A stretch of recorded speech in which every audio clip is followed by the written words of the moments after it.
इस भ्रमण में हमारे बीच माननीय एडवोकेट शोएब साहब, जो अध्यक्ष रिहाई मंच आपके साथ हैं, आपसे बातचीत करेंगे। और मैं राष्ट्रीय भागीदारी आंदोलन से संयोजक पीसी कुरील आपके बीच में मैं बात करने आया हूं।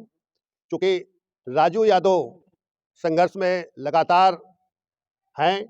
इस देश में जिनको अपराधी बनाया जा रहा है या जिन लोगों के अधिकार छीने जा रहे हैं, उनके लिए आंदोलन चला रहे हैं। उस आंदोलन के साथ हम भी खड़ा हूं और हम इनके साथ में कदम से कदम मिलाकर चलने का काम कर रहा हूं। तो मैं राजू यादव का समर्थन नहीं, बल्कि राजू यादव को यहाँ जिताने के लिए प्रयास कर रहा हूं कि आप लोगों को ये चीज़ समझ में आए कि हम लोग हमेशा समस्याओं से ग्रसित रहते हैं और ये लोकतंत्र की व्यवस्था है देश में। तो लोकतंत्र में लोग चुनाव लड़ते हैं और जब चुनाव लड़ते हैं उसमें जीत हार होती है, तो यह देश सबका है, हिस्सेदारी का देश है। इस देश की ऐसी अव्यवस्था है कि लोकतंत्र होने के बाद भी कुछ लोग इतने अमीर हैं कि पूरे देश का बजट 10 वर्ष 2 पंचवर्षीय का वो लोग वहन कर सकते हैं और कुछ लोग भूख से मर रहे हैं, जबकि हिस्सेदार हैं। जैसे माँ बाप के बेटे अगर होते हैं, 4 बेटे हैं तो उनकी हिस्सेदारी होती है। तो अगर हम अमीर है तो अमीर का बंटवारा होगा, लेकिन इस तरह से व्यवस्था नहीं होगा कि एक लड़का सब कुछ समेट के अकेले उस पर राज करे और जो और हैं वो भूख से मरे। लेकिन इस देश की व्यवस्था इस तरह की है। यह क्यों है? ये हम लोगों के कारण से है। हम लोग अपने हिस्से को नहीं समझ रहे हैं। आज अगर जुर्म हो रहा है, अन्याय हो रहा है, तो उसका मुकाबला करने के लिए तो हम खड़े हैं, लेकिन वो अन्याय अत्याचार इसलिए कर रहे हैं, उसमें उलझाने का काम कर रहे हैं कि आप इन अन्याय अत्याचार के खिलाफ आप खड़े रहें और अपने हिस्से की बात ना करें। आज पूरा हिस्सा वो लोग खा रहे हैं। तो ये अगर हिस्सा लेना है तो फिर राजू यादव को वोट करना है, क्योंकि देश में जो फांसीवाद की ताकत है वह देश की सरकार में है, प्रदेश की सरकार में है। और उनका जो व्यवहार है, जो उनका रवैया है कि अगर बहन बेटी का बलात्कार होता है तो उसको क्या कहा जाता है? बच्चलन है। ये मुख्यमंत्री के शब्द हैं। बच्चलन उसको कहा जाता है, उसको वैश्या बनाया जाता है। और जब आतंकी का वो मदद करते हैं, उस बलात्कारी का मदद करते हैं। आपने अभी उन्नाव का केस देखा होगा कि उस का इन्होंने बचाने का पूरा संघर्ष किया और उसके जो लड़की थी जिसके साथ अभद्रता हुई थी, बलात्कार हुआ था, उसका बाप भी मारा गया, उसकी माँ भी, उसकी मौसी भी। ऐसे 4 हत्याएं हुई, लेकिन वो इस प्रदेश की सरकार उसके साथ खड़ी रही, सेंगर के साथ खड़ी रही। तो इसी तरह के जो हाथरस का कांड हुआ, जो अनुसूचित जाति की लड़की थी, उसको 2 बजे रात को दफन करा दिया गया, जला दिया गया। तो ये जो अव्यवस्था है देश में, और वो इस प्रदेश की लॉ एंड ऑर्डर की बात करते हैं कि नहीं, बहुत अच्छे ढंग से चल रहा है। आज जगह जगह पर देखें कि किस तरह से हत्याएं हुई हैं, किस तरह से लोगों को हक छीने गए हैं। आज हक छीने का लोग नौकरियों के लिए कितने आंदोलन कर रहे हैं, उनसे बात नहीं कर रहे हैं। कितना उसमें धोखा किया जा रहा है। 69,000 जो कर्मचारी थे शिक्षक, तो उसमें जिस तरह से गड़बड़ी हुई तो 19,000 त्रुटि निकली। 19,000 लोगों का हक छीना उन्होंने, लेकिन उसमें गलती दिखाई है 6,000 की, हाँ 6800। तो इस तरह का जो अव्यवस्था है देश में, तो ये कैसे दूर होगी? क्या सरकार बदलने से दूर होगी? क्योंकि सरकार तो हम बदलते चले आए हैं। हमें अपने दिल दिमाग को रखना होगा कि सरकार तो बदलने हैं, लेकिन सरकार वो बने जो सरकार आगे ये सारे चीजों पर गौर करे, उनको न्याय दिलाने का काम करे, उनको हक से में शामिल करने का काम करे। अगर ये नहीं हम कर पाते हैं तो फिर कभी न्याय नहीं मिल सकता है, क्योंकि सरकारें हमेशा बदलती रहती हैं। आज तो फिर अब ये कहा जाता है कि चूंकि वही बदल सकता है, वही की ताकत प्रदेश में। अरे ठीक है, लेकिन उसको गलत स्तरों पर जाने के लिए हमें रोकना भी तो होगा। तो इसलिए अगर अपने संघर्ष में लगे प्रत्याशियों को अगर हम जिता कर भेजते हैं, तो फिर जो नई सरकार बनेगी तो उसको हक देने के लिए मजबूर किया जाएगा और इस प्रदेश में हकदारी कायम होगी। जो अन्याय होता चला आ रहा है उसको रोका जाएगा, अन्याय पुनरावृत्ति ना किया जाए, इस बात को लड़ाई लड़ी जा रही है। आज इस माननीय शोएब साहब जो संघर्ष करते चले आ रहे हैं, जो आतंकी बनाए जाते थे, रास्ते चले जा रहे हैं, उनको आतंकी बनाकर जेल में डाल दिया जाता था, उनके केस कोई नहीं लड़ता था और लड़ने नहीं दिया जाता था। ये शोएब साहब ने शुरुआत किया, इन्होंने केस लड़ना शुरू किया। आपके इस आजमगढ़ के जो शायद खालिद की जो मौत की गई थी और एक उनका क्या नाम था, तारिक कासमी, वो तो अभी जेल में है। तो इस तरह से जो इनके ऊपर हमले हुए, वो एडवोकेट लोगों ने हमला किया। तो इस तरह से जो व्यवस्था है, इसके बाद तमाम लोगों ने ये लड़ाई लड़ने का साहस किया। अब लड़ाई चल रही है, लेकिन इस लड़ाई को जीतने के लिए हमें पूरे देश में समाज के लोगों के अंदर ये बदलाव का या परिवर्तन की बात को डालना होगा, उसमें हकदारी की बात डालना होगा। क्योंकि इस देश में कैसे बेरोजगार किया जाए, कैसे जब बेरोजगार करने की बात आएगी तो फिर अशिक्षित करना होगा।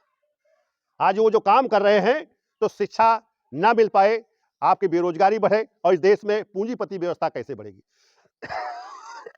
जो अभी हम कह रहे थे कि कुछ लोग 2 पंचवर्षीय चला सकते हैं, तो साथियों यही पूंजीपति व्यवस्था को बढ़ाना चाहते हैं।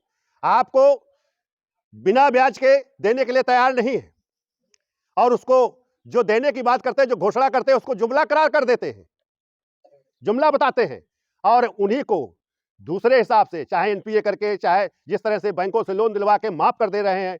तो ये जो व्यवस्था है, तो ये कैसे ठीक होगी? ये जबकि हिस्सेदार आप हैं, आपका हिस्सा वो खाए हैं। मोदी का वो बयान आप याद करिए, जब मोदी ने कहा था कि सबका साथ सबका विकास, और इसके बाद कहा कि हम जो ये ब्लैक मनी है, ये विदेशी बैंकों में जमा है, तो उसे हम 100 दिन के अंदर ले आएंगे और सबके खाते में 15-15 लाख रुपए डालने का काम करूंगा। और ये 15 लाख इसलिए डालूंगा कि ये उनका धन है, ये लूटा हुआ धन है, ब्लैक मनी, ये लोग लूट के ले गए हैं इसलिए जमा कर। तो मैं उनके ऊपर एहसान नहीं कर रहा हूं, 15-15 लाख रुपए खाते में डालेंगे। हम विश्वास में आ गए, हमने उनको वोट देके जिता दिया, इसके बाद जुमला ठहरा दिया। तो साथियों, ये जो पैसा है, जो अनुदान देने की बात करते हैं, वो पैसा उनका नहीं है, ये आपका पैसा लूटा हुआ है। आज लोग कहते हैं वो गेहूं दे रहा है, चावल अरे वो अपने बाप का दे रहा है का? ये हमारा लूटा हुआ पैसा है, ये हमारा धन है। आपका कितना गैस का सिलेंडर का कितना महंगाई बढ़ा दिया, 600 के आसपास महंगाई बढ़ा दिया ना, सिलेंडर का दाम बढ़ गया। और देता कितने का है? 200 रुपए का तो हुआ, तो कितने खा गया वो? 400 रुपए तो तब भी जो ले गया। तो ये इस तरह से जो हो रहा है और एहसान लाद रहा है कि नहीं हम नमक, सब्सिडी भी नहीं आ रही। हाँ, और अब एहसान लाद रहा है कि हम जो है देने का काम कर रहे हैं। तो ये स्थिति है और ये तय किया जा रहा है कि अगर आप लोग इस बात को ले चलेंगे, अपने हक की बात करेंगे, तो ये हक, ऐसा कोई सरकार नहीं है कि जो हक देने से अलग हो जाए, नहीं तो उस सरकार में नहीं पहुंचेगी। आपको जो है अपना तय करना पड़ेगा कि हम अगला नेता जो बनाए तो अपने सोच के तहत बनाए। जो आज अगर 1500 अगर वो देकर वोट मांगते हैं, तो उनसे कहो कि हमारा हिस्सा तुमने खुद कहा है कि 15 लाख, तो 15 लाख की कीमत है मेरे वोट की, अगर पहले 15 लाख मुझे दे दो, इसके बाद वोट की बात करो।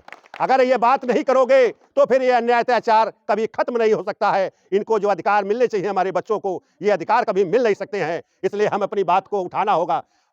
और एक गारंटी मैं देता हूं, मैं राष्ट्रीय भागीदारी आंदोलन इसी चला रहा हूं, जो देश में हाई कोर्ट से जो इन आरक्षण के खिलाफ आया था, तब से मैंने लड़ाई शुरू किया 2011 से, और उसमें मैं संयोजक रहा। और आज उसी लड़ाई को हमने कहा कि इस लड़ाई को, आरक्षण से नहीं जीता जा सकता है। हम अपनी भागीदारी को, जो बाबा साहब ने शुरुआत किया था कि इस देश में प्रतिनिधित्व कायम होना चाहिए, बाबा साहब के वो प्रतिनिधित्व की लड़ाई को उन्होंने आरक्षण में तब्दील किया था, आपको गुलाम बनाने का काम किया। इसका मतलब एक मालिक है और वो हमें आरक्षण दे रहा है, वो हमें भीख दे रहा है, ये मतलब होता है आरक्षण का। लेकिन इस बात को अभी तक हमारे लोगों ने समझ नहीं पाए, आरक्षण के पीछे पड़े हैं। अपना हक पूरा लेने का काम करो। जब प्रतिनिधित्व की बात होगी तो फिर आपका न्यायालय में भी होगा, आपके जज भी होंगे, फिर आपका प्रशासन में भी होगा, फिर आपके विधायिका में, सरकार में बनेंगे। आज ये लड़ाई इस तरह है और इस तरह की लड़ाई हमें लड़ना होगा। वो लड़ाई लड़ी गई जो बाम साहब के माध्यम से चालू की गई, लेकिन नेता बढ़ते गए, कुछ नेता ऐसे हो गए कि जो जिसके विरोध में हम खड़े हुए थे उसके साथ मिल गए, इसलिए साथियों ये दिक्कत हुई है। नहीं, आज जो नेता इस देश का प्रधानमंत्री बना होता उसे कोई रोक नहीं सकता था, लेकिन वो खुद अपने को रोका है और उस गुलामी की तरफ बढ़ गया और हमें गुलाम बनाने का काम कर रहा है। इसलिए साथियों, ऐसे नेताओं को छोड़ना होगा, अपनी रास्ता को खुद तय करना होगा। मैं भी उस सिस्टम का हिस्सेदार था, ऐसे नहीं मुख्यमंत्री बनी थी। मैं प्रभारी रहा हूं इस प्रदेश का, मैं बामसेफ का प्रभारी रहा हूं, मैं ट्रेड यूनियन का लीडर था और जिसका केस आज भी चल रहा है, 99 का केस मेरे ऊपर चल रहा है। मैंने कल्याण सिंह के खिलाफ आंदोलन छेड़ा था 99 में जेल गया। जेल के बाद अब 20 साल बाद मेरे ऊपर वो केस चालू है। 28 मार्च को फिर तारीख है। तो साथियों, सीएनआरसी में तमाम एफआईआर हम लोगों पर है। हम लोग न्याय के लिए लड़ रहा हूं, हमने नौकरी भी छोड़ी है। हम केवल आप लोगों के लिए, अपने समाज के लिए, इस देश में जो जीवन बचा है उसके लिए मैं काम कर रहा हूं। तो साथियों, बहनों, मैं आपसे के पास इसलिए आया हूं कि आप सभी लोग अपने अधिकार के बारे में समझो, अपना अधिकार लेने के लिए तैयार हो जाओ। और जो 1500 मिलता है, 1500 नहीं, जो आपका हिस्सा है। जो एक समीक्षा रिपोर्ट में देख रहा था, समीक्षा रिपोर्ट आ रही थी कि इस देश में हर व्यक्ति का 1 करोड़ की हिस्सेदारी है। समीक्षा रिपोर्ट मैंने नहीं बनाई है, गवर्नमेंट की बनी हुई है, ये समीक्षा हुई है, उसमें 1 करोड़ की हिस्सेदारी है। तो हमें 1 करोड़ की हिस्सेदारी होनी चाहिए। तो इसका मतलब हर स्तर पर हमारी हिस्सेदारी होनी चाहिए। हमें 1500 में नहीं, हमें अपनी हिस्सेदारी लेना है। हम अपनी हिस्सेदारी के लिए जब लगेंगे तो अब इस देश में शिक्षा, समान शिक्षा होगी। जो अभी भाई कह रहे थे, हमारे मित्र हैं बाबू सिंह कुशवाहा, हम साथ में काम करते थे और वो कभी हमको नमस्कार किया करते थे। लेकिन ठीक है, उनको मौका मिला, वो बड़े आदमी हो गए, इसके बाद ये बात नहीं है। लेकिन क्या क्या गतिविधियां हुई, और बाबू सिंह कुशवाहा जो काम कर रहे हैं अच्छा है, और हम सभी लोगों को अपनी हिस्सेदारी के लिए खड़ा होना पड़ेगा, हमें आरक्षण के लिए नहीं। और हम सब लोग मिलकर काम करेंगे, क्योंकि यह देश हम सबका है, किसी एक के बाप का नहीं है। और इसलिए साथियों, प्यारे बच्चों, आप लोग इस विजन को आगे बढ़ाइए और राष्ट्रीय भागीदारी के साथ खड़े होइए। इस चुनाव के बाद अगर आप लोग सब साथ में खड़े हो गए तो आपको हिस्सा मिलेगा। इस किताब को पढ़िएगा।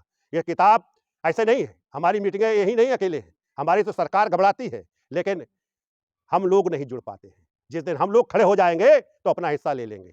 अपना हिस्सा लेने के लिए हम गैर राजनीतिक सिस्टम को आगे लाना पड़ेगा, क्योंकि आज राजनीति में जिस तरह से हम जातियों में बिखरे हैं, उसी तरीके से राजनीति में बिखरे हुए हैं। क्योंकि हम कुछ लोग कुछ को नेता मानकर आगे चल रहे हैं, कुछ लोग कुछ को। तो इस देश में जो विकृत समाज है, जो इस शोषण करने वाली समाज है, जो आपके हक छीनने वाला है, वो बड़ा ताकत बन जाती है। जो हमारा कत्ल करता है, जो हमारी बहन बेटियों का बलात्कारी है, वो इस देश का शासक हो जाता है। आज आपने देखा होगा, वर्तमान जो मुख्यमंत्री है उसके ऊपर कितने केस थे, आपराधिक मामले थे, उसको कैसे वापस लिया है। ये ताकत किसकी थी? आपकी ताकत थी। उसको ताकत दिया, उसने अपने केस वापस किया। आपके ऊपर जो अनर्गल मुकदमे लगे हैं, जो हम लोगों पर मुकदमे लगे हुए हैं, उसके बारे में सुनवाई नहीं होती है, उसके बारे में न्याय नहीं होता है। आज 10 साल से मुकदमे चल रहे हैं, आज हमारे ऊपर 20 साल से मुकदमे चल रहे हैं, और हमने तो कोई अपने लिए नहीं किया, समाज के लिए लड़ा। केस चल रहे हैं, लेकिन उसमें केस भी चलते रहेंगे। लेकिन साथियों, ये लड़ाई नहीं बंद होगी। हम लोगों को मिलकर लड़ना है, क्योंकि हमारा जीवन तो आप के लिए समर्पित है। क्योंकि मान्यवर कांसीराम के साथ में था, कांसीराम नहीं रहे, परिनिर्वाण हो गए, लेकिन साथियों, ये कारवां जो रुक गया था, इस कारवां को हम सब लोग मिलकर आगे बढ़ाएंगे। माननीय शोएब साहब भी जो लड़ाई लड़ रहे हैं, इसी दिशा में लड़ रहे हैं।